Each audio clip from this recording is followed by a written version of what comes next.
Segment 2, Northtown Neighborhood News Magazine, a presentation of Sonny Hirsch and myself, ntnm.org on the web.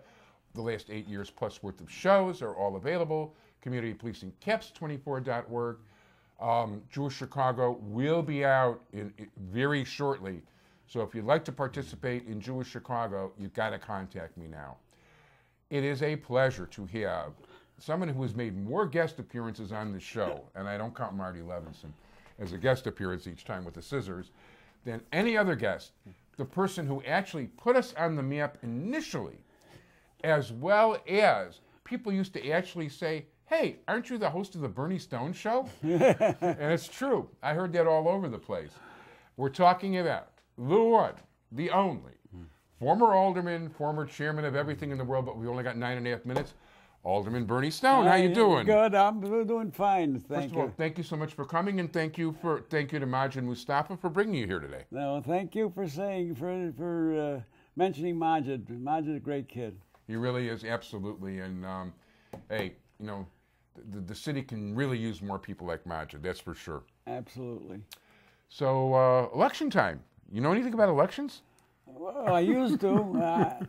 I'm not really an expert, but I have my own views on the coming elections, and we got two coming up in a very short period of time. Right, you've got the November general election, and you've got the aldermanic mayoral election in February, followed by potential runoffs in April. Yeah, well, hopefully, having been through two runoffs, I hope that nobody's subject to runoff. And you're not talking about water reclamation type runoff either. No, not that. I've never been down in a tunnel like you. Oh, that's so cool. That is just so cool. It's if you've never watched the Deep Tunnel, go to Sunny HTV on YouTube and check it out. We spent a day 300 feet underground. It was great. You see any trends coming up in this election? I mean, there's a lot of uncontested races, unfortunately. Yes, well, in the general election, that usually happens. So many offices go uncontested, and it's really a shame that people should really give some of the incumbents a fight. Some of them, like me, get too old and deserve to be retired like me.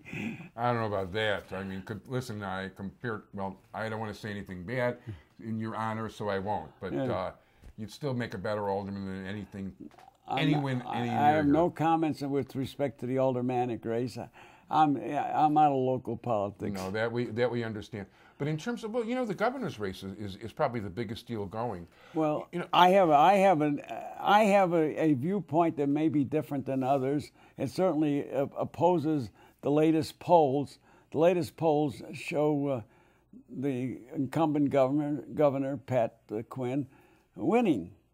And I think the latest one today showed almost a dead heat. Right. Real Clear Politics, came out with the poll that showed that Rauner had a slight edge, but within the margin of error. Well, I happen to think Rauner's going to win.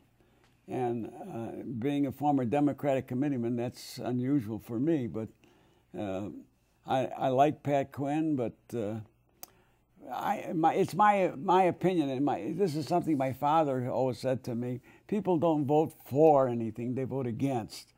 And Rauner has done a good job tying Pat to something that's absolutely he doesn't deserve. It's not unusual in politics. I hate to say it. Well, he's done a good job, and you got to give the devil his due. Like the best political campaigner I ever saw was a Republican, and that was the former governor Thompson, Jim Thompson. Jim Thompson, okay. Well, best campaigner I ever saw. He's the only governor I ever had a shot of whiskey with in a yeshiva at 10 o'clock in the morning when he signed the Sunday burial bill. Well, that's okay. That's a good thing.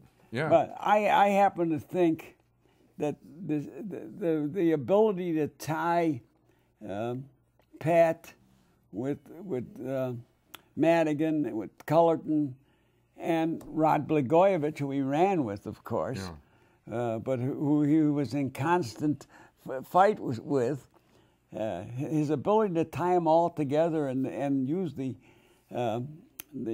campaign slogan about corruption.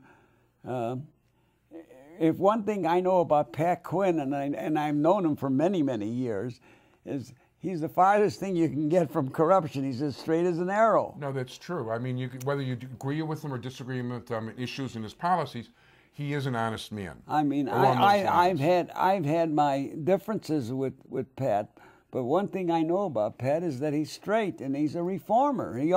He came up as a reformer. Yeah, I remember very well, as a matter of fact. I knew him when he was younger. He cursed me out when he was younger.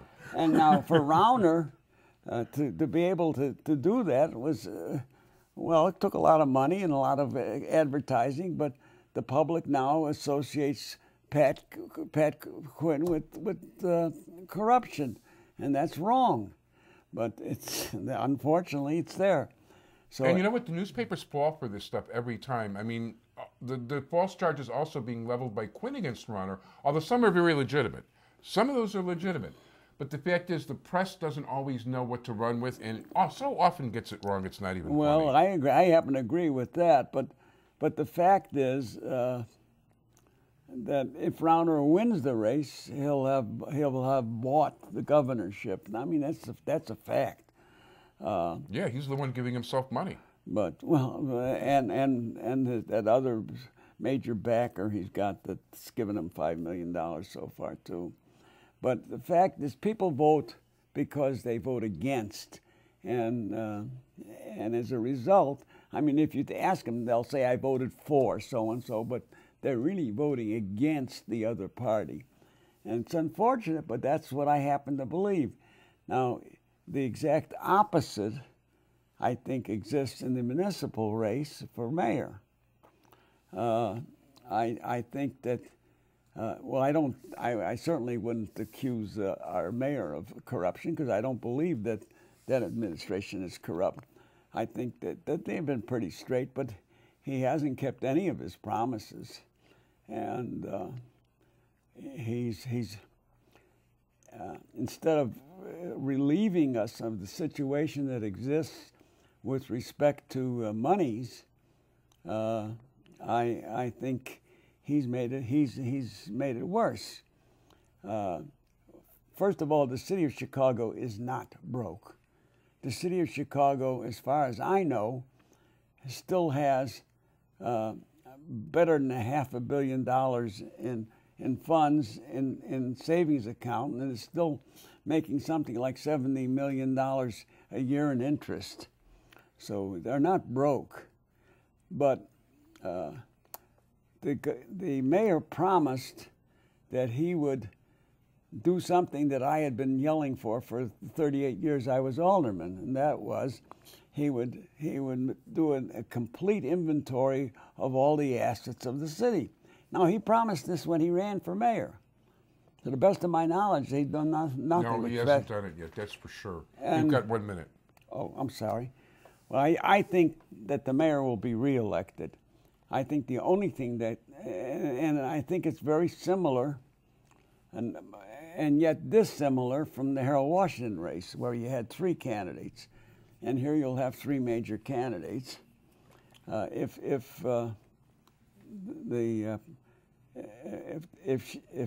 she decides to run, Karen Lewis, you're talking Karen about. Lewis, yeah. yes, but I don't think the same thing will happen. However, I think there are different circumstances. There is the groups that the mayor has offended are the same groups that wouldn't have voted for him anyway. Probably true, 100% true. In any event, it is a pleasure once again to have you, and we will definitely have you grace us for longer before the aldermanic mayoral elections. And yeah, he's too good a guy to want to talk about certain of those races, but some things he may talk about. Thanks so much, Alderman Berny Stone. Thank you.